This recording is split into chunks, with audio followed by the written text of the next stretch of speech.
ನಾಡಿನ ಕೆಲವೆಡೆ ನಾಗರ ಪಂಚಮಿಯ ಪ್ರಯುಕ್ತ ನಾಗವನಗಳಿಗೆ ವಿಶೇಷ ಪೂಜೆ ಸಲ್ಲಿಸಲಾಗುತ್ತಿದೆ.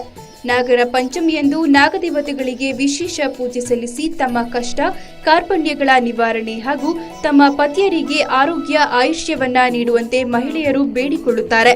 ಇನ್ನು ನಾಗದೋಷ ನಿವಾರಣೆಗಾಗಿಯೂ ಈ ಸಂದರ್ಭ ಪ್ರಾರ್ಥಿಸಲಾಗುತ್ತದೆ. ಮಡಿಕೇರಿಯ ಮ್ಯಾನ್ಸ್ ಕಾಂಪೌಂಡ್ ಬಳಿ ಇರುವ ಶ್ರೀ ದುರ್ಗಾ ಕ್ಷೇತ್ರದಲ್ಲಿ ನೂರಾರು ಭಕ್ತರು ನಾಗವನಕ್ಕೆ ಪೂಜೆ ಸಲ್ಲಿಸಿದರು.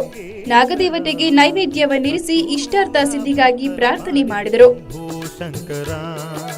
ನಾಗರಾಜನ ಕೊರಲಲ್ಲಿ ಧರಿಸಿದ ನಟಗಂಗಾಧರ, ನಂಬಿ ಬಂದಿರುವೆ ಹರಸಯ್ಯ ಮಹಲಿಂಗೇಶ್ವರ.